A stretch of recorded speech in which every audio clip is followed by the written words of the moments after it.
Border between Kenya and Somalia, more and more refugees living in the Dadaab camps are expressing interest to go back to their home countries. Many of them are from Somalia, and the international community has maintained that the repatriation process has to observe the refugees' human dignity. KTN's Sharon Mamani has just returned from Dadaab and now reports.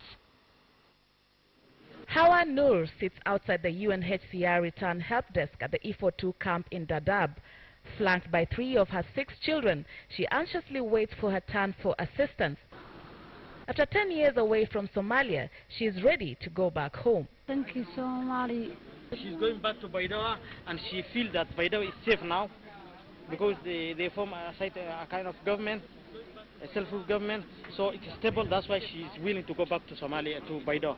Also ready to go back home is Ibrahim Bilal, who for 5 years has lived in the Ifo camp in Dadaab. Because of unemployment, that forced him to go back to Somalia, because what he's getting here is little, the food he's getting here is little. That's why that forced him to go back to his country. The repatriation of the refugees in Dadaab has gained more urgency. Up to 95% of the refugees are from Somalia, many of whom have lived in the camps for more than 2 decades, causing humanitarian concerns. The pressure is more the fact that you have people who have been in camps for the past 24 years, that it's a very long time, and that they need to have a solution. So what we're trying to do is to find a solution for people who have been here for a very long time. The Kenyan government also increased pressure on the need to close down the camps, terming them as terror cells for the Al-Shabaab group.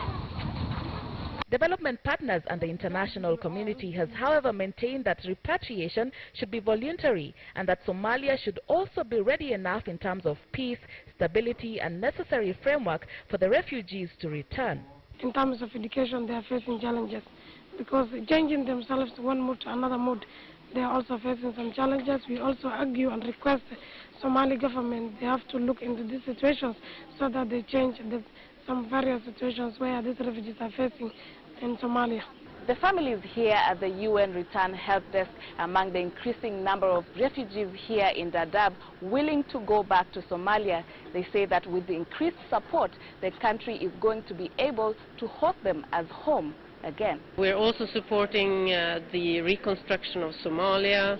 We're working on peace building and state building there, and we also see that all these refugees around the world, they need to have a chance to really get into the society, to have their own livelihoods and to create their own lives, and we are working on all the possible areas where we can to support that development.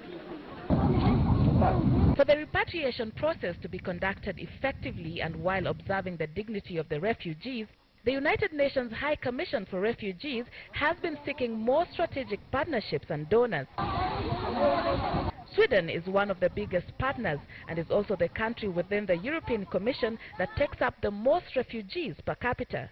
It's very important to see the long-term sustainable solution for all these refugees, because I don't think it's sustainable that you have a population of 350,000 people living here in the camps, and they must see that they have a future beyond the camp.